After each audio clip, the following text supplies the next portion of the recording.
In this video, we'll be taking a look at the iPhone 7 and iPhone 7 Plus and answering the question of whether they're still usable phones in modern times, years after they were released in 2016. The phone I have here is the iPhone 7 that I personally used for 6 months, and most of what I say about it also applies to the 7 Plus as well. Firstly, don't forget to hit that like button and check out my channel, and if you like tech-related videos, hit that subscribe button for more content. You can also find me on Instagram and Discord in the links below. Alright, let's jump right in. This video will be categorized into the following parts, which focus mainly on the important aspects of using an older phone such as the iPhone 7 and 7 Plus. History and specifications, operating system, updates and app compatibility, performance, battery, availability and pricing, and finally an overall conclusion. Firstly, some history. The iPhone 7 and iPhone 7 Plus were released on September of 2016 as Apple's flagship phones of that year. They were the first iPhones to lack a standard 3.5mm headphone jack, lack a physical home button in favor of a Force Touch one, and the 7 Plus was the first iPhone to feature a dual camera setup. The iPhone 7 and 7 Plus were also the first water-resistant iPhones. The lack of a headphone jack was initially criticized but soon followed up by many other manufacturers in time to come. It was available in jet black, black, silver, rose gold and product red, the jet black color as seen here being in very high demand. As for displays, they featured LCD panels, a 4.7-inch 750 by 1334 on the iPhone 7 and a 5.5-inch 1080p on the iPhone 7 Plus. They are high-quality LCD panels and still look great today. The colors are accurate and the viewing angles are great as well. Overall, perfectly usable displays for 2020. Let us now talk performance.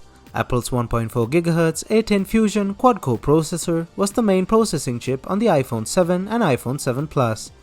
They both shipped with 2GB of RAM and were available in 32, 128 and 256GB of storage. In day-to-day tasks, the Apple A10 chip does perfectly fine against new app updates and tasks. The 2GB of RAM is able to keep most apps running in the background and provides good multitasking. Load times are generally quite fast and only lag behind by a small amount when compared to more newer iPhones. As for operating system, the iPhone 7 and 7 Plus shipped with iOS 10 and are currently being supported with iOS 13 at the time of this video. The possible projected final update for the iPhone 7 and 7 Plus will be iOS 14, and app support will continue from there for another 2 to 3 years beyond 2020, giving the iPhone 7 and 7 Plus a rough overall software support lifespan of 3 to 4 years beyond 2020. App load times are quite fast, and I personally felt that iOS 13 actually sped up the iPhone 7 and 7 Plus. These phones easily keep up with modern app updates and requirements. All apps on the App Store are more than usable and don't crash or freeze. All of the games on the App Store still run just fine as of 2020. Apple Watch support is fully up and running on the iPhone 7 and 7 Plus as of iOS 13. As for cameras, they featured a 12-megapixel shooter with 4K, 1080p and 720p slow motion recording and a dual LED flash. The 7 Plus also featured a 12-megapixel telephoto camera with 2x optical zoom. The front-facing cameras were 7 megapixels. Let us now take a look at some samples from the 12-megapixel shooter on the iPhone 7. These are also the same for the 7 Plus, except for the fact that the 7 Plus had a secondary telephoto camera which I cannot show you samples from as I don't own one. The video quality will also be at 1080p as my laptop cannot compile 4K. Here are some stills during the day.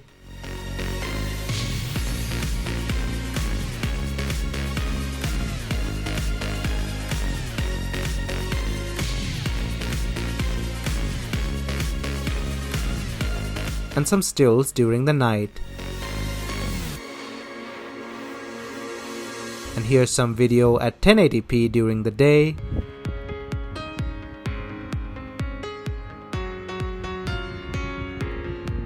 And some video at night.